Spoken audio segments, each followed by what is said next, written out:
What's up guys, Taylor here with BoogeyLights. Today we're installing a full perimeter underglow as well as a grill kit on this 2019 Jeep Rubicon. So we started by taking the front grill off here. We're going to put a 21-inch strip right along this bottom here, shining up. And then on this one in particular, there's really not a place to do a top strip. A lot of times I would put it right here. However, you can actually see that through the grill, so that's something you always have to be cautious of, being able to see those LEDs. Then he's going to get one underneath the front bumper, two on each side, and then one across the rear as well. So we got the front bumper off here now. I actually put two strips right there on the inside lip. Then I'm running my wires down here next to where the light is. I checked to make sure all the wires won't get pinched or anything like that. When you're doing these front removable grills like this, we'll have to put on a quick disconnect right here, and then the other end will run to our controller. That way, if they ever need to take this grill back off, they can do that without damaging the lights. I'll keep you updated. Alright, here we are. Strips are on, the wire is run behind this little flange right here. And then the second strip is going to come down right here, and that's where they join up with this quick disconnect here. I can see this bracket right here that clips in, so this is as far as this is going to press up against the front here, so there's some room to put our connection on. And then on the actual grill itself, I ran the female end of the 4-prong connector right out of this little bracket here, which then runs up underneath this little shield and comes out right here.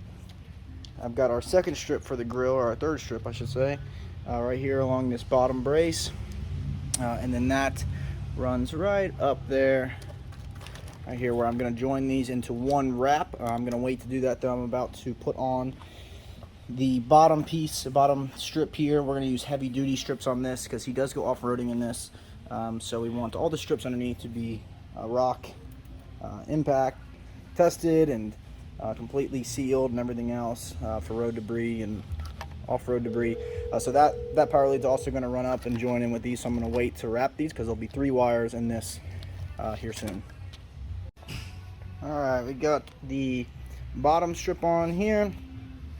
The grill is ready, and now the underglow is what we just did. It's on the back side of this tow bar here. Our power lead is just running up, nice and wrapped. It comes up right here and it falls up behind the other one here, where they're all 3 joined into one wrap, which then runs right back here, right to where our battery, where our controller is going to be connecting to all the lights.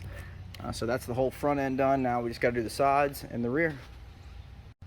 Alright guys, here we are underneath the Jeep. Here is the front strip. For the side strips, we ended up putting them on the sliders up here because there really wasn't a good spot up in there. So we ended up breaking it into 2 of our heavy duty strips here. These are 30 LEDs. They run together and then join into one wire right there.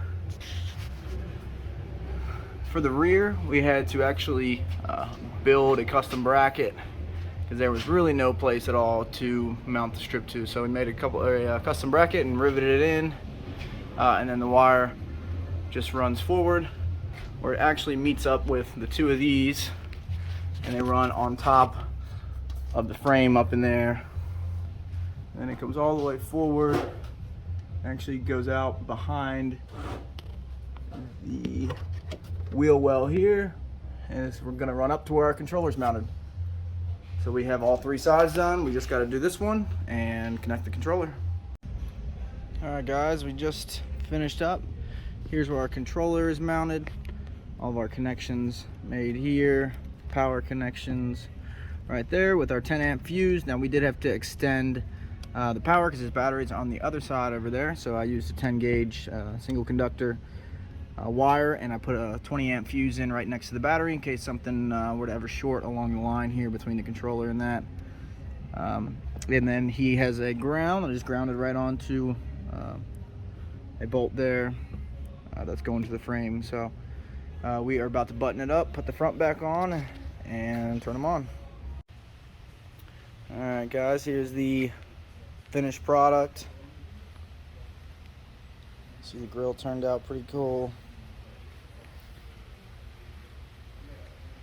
Everything on the bottom, as I was saying earlier, is our heavy duty strips, so it is off-road ready, which is something the customer requested.